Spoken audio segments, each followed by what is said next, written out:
إن أعجبك الفيديو لا تنسى الإعجاب والاشتراك في القناة. السلام عليكم ورحمة الله وبركاته. النهاردة يا جماعة أنا جايب لكم الجهاز ده، والجهاز ده عبارة عن تيونر بتاع جهاز تيونر سوني.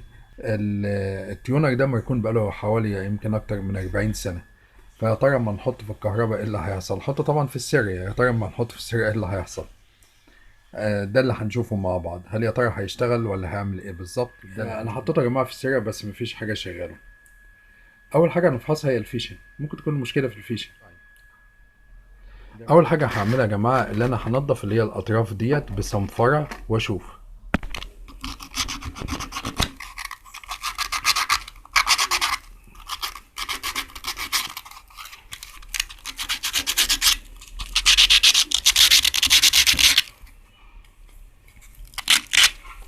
ماشي، نجرب بقى ونشوف الاخبار ايه. مفيش حاجه يا جماعه شغاله،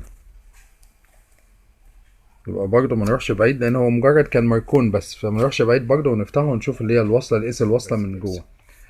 طبعا لو يا جماعه لو ما كانش اللي هي السلك بتاع الكهرباء، لان اكيد السلك بتاع الكهرباء دلوقتي جنزر، يبقى في ممكن يبقى في المكثفات تبقى نشفت. ده الجهاز يا جماعه من جوه. هو اللي انا شايفه فيه اللي هو فيه هنا، فيه ان الزير ناشف ومطقطق. ماشي، الزير ناشف ومطقطق.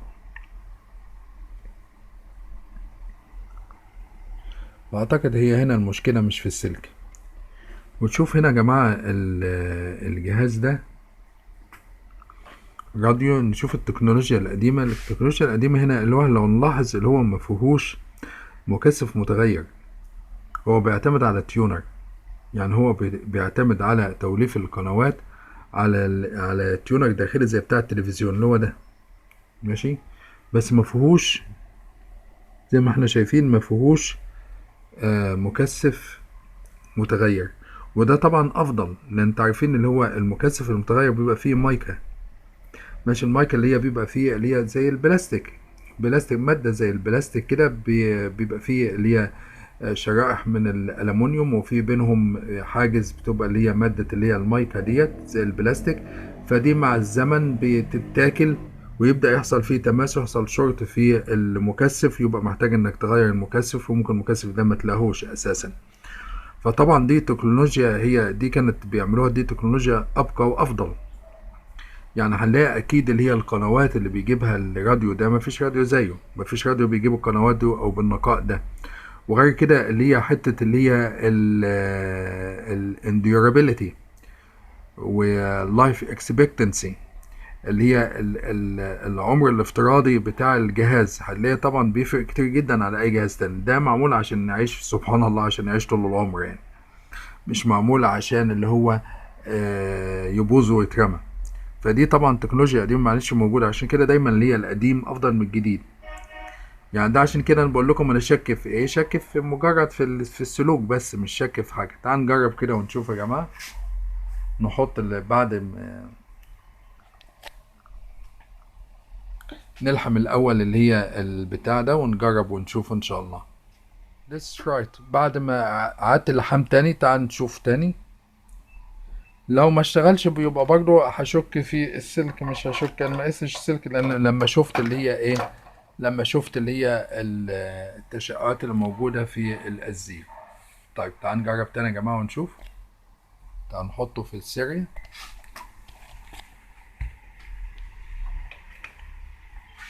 ماشي، تعال نجرب بقى. بسم الله الرحمن الرحيم. Here we go. تمام يا جماعة، هقفل الفلاش عشان تشوفوا. كده اشتغل يا جماعة اهو.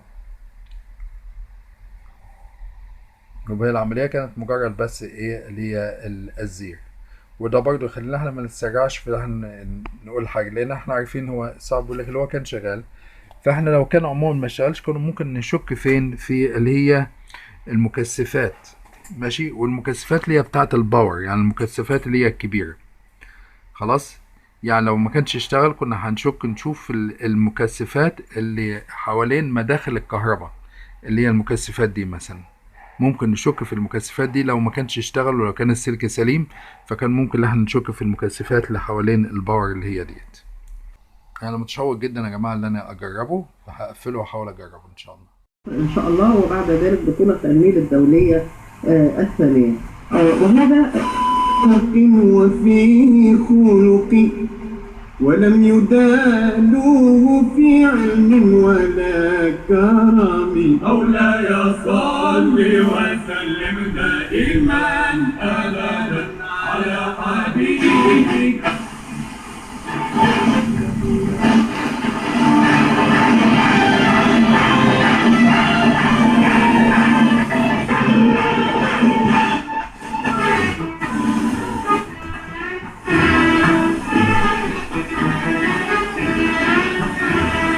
بصراحة بكل صراحة ملقتش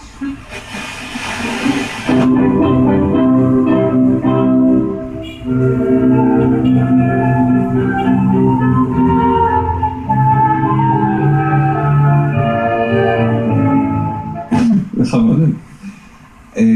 אבל שוב אני רוצה לחזור איתך דווקא לבחירה בפורמט הזה של טריו ג'אז. מבחינתך אולי קודם כל כפסנתרן ואחר כך כמלחין.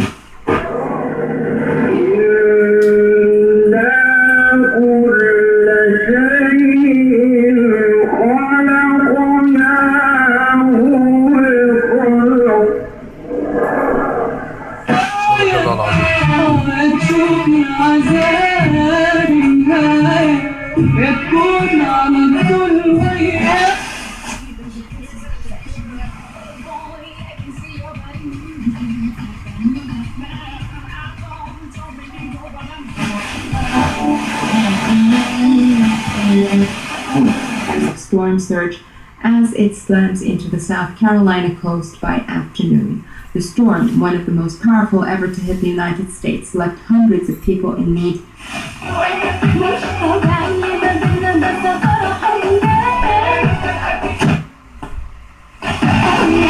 אני מכבד את עמדתו של ידידי פרופסור ממיר וגם של הוועדה בראשותו של פרופסור. الجوي والقصص دي لابد لها انها تنتهي. كل الاحترام والتقدير.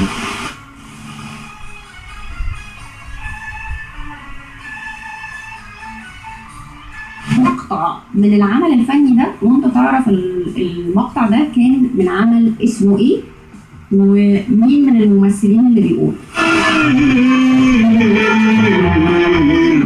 أسير الحبايب يا قلبي يا دايب.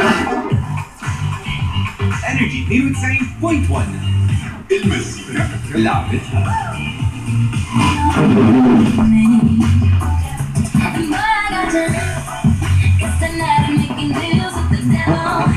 كمان عن الماضي حضرتك اخواتي برضه في الرجاله.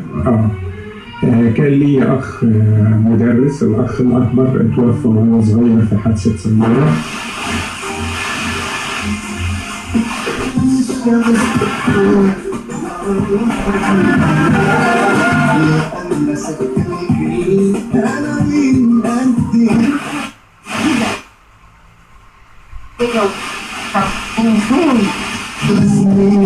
الله الله جمال جمع كل حنين.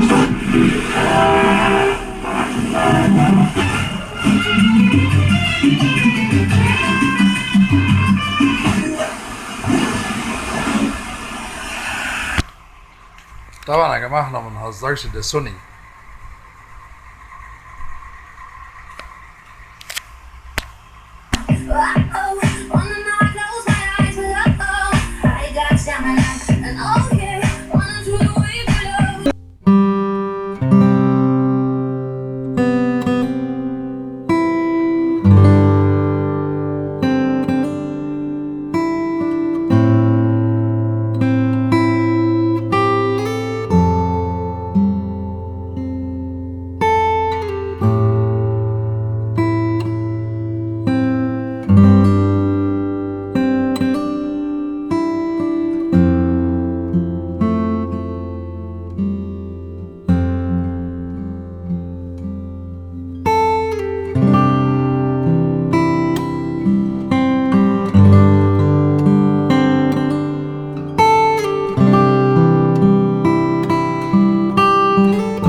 الشاملة حول الأخبار بصوت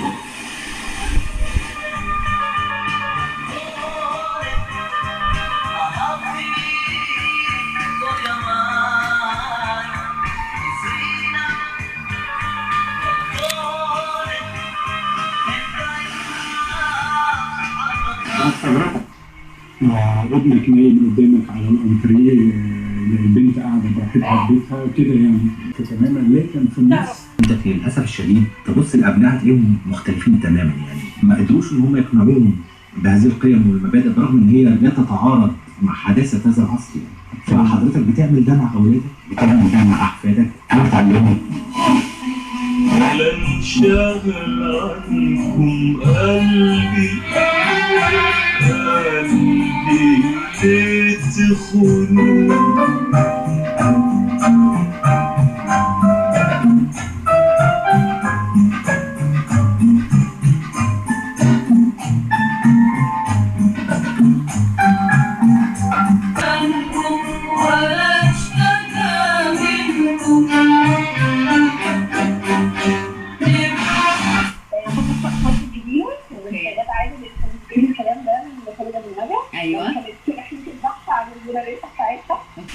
מאוד הגדיל את הנעליים, זה מי שלימים היה שופט בית המשפט העליון חיים כהן. כן, אני רוצה גם להזכיר לך, וגם זה חשוב לזכור, כי לא מה שדיברו על רפורמה.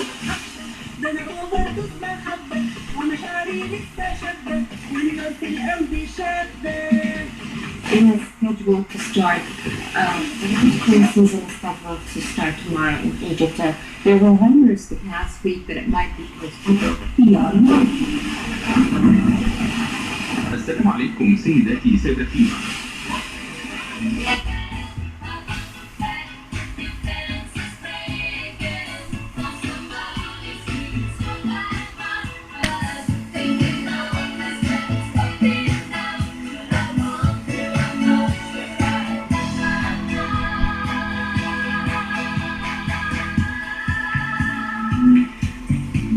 זה היה Under Attack, זה הסינגל האחרון שאבא הוציאו יחד.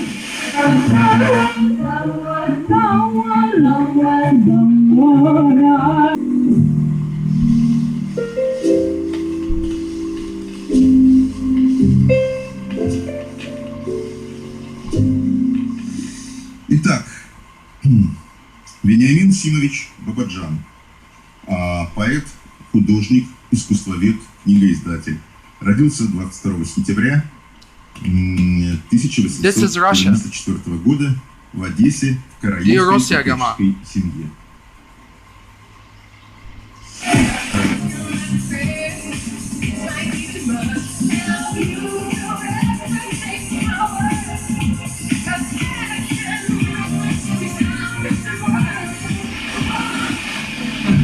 خلال 3 سنوات إن اسكندرية والقاهرة من أكثر المحافظات اللي الأطفال فيها بيعانوا.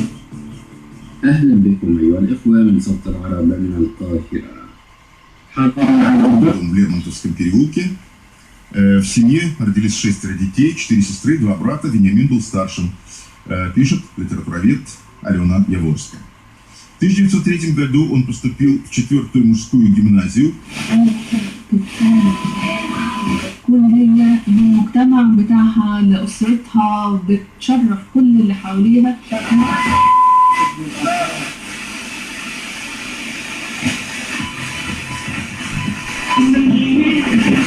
يخضر بالسلام بالمحبة سلمي للشوق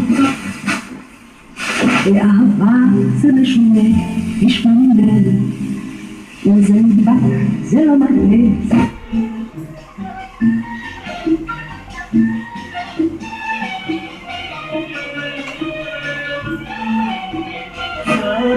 كتير عليكم كتير فيها شباك فيها شبكيها.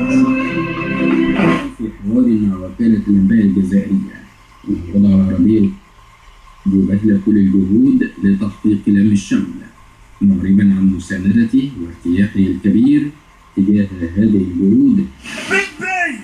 والله بس المطلوب منك انه تعلم ولادك تاريخ القدس وتخليهم يحفظوا تاريخ السيسي الرؤية الجديدة والرؤية المستقبلية للإسلام الحديث. وأنت مقيم في منذ 22 سنة. يعني هو يعني لازم كل الاتحاد العربي والدولي طالبوا في نقطة الأمن والسلامة. يا ريت يا جماعة ما تنساش إن شاء الله في المشاركة والاشتراك والإعجاب، وأشوفكم في فيديو جديد مع حاجة جديدة. السلام عليكم ورحمة الله وبركاته.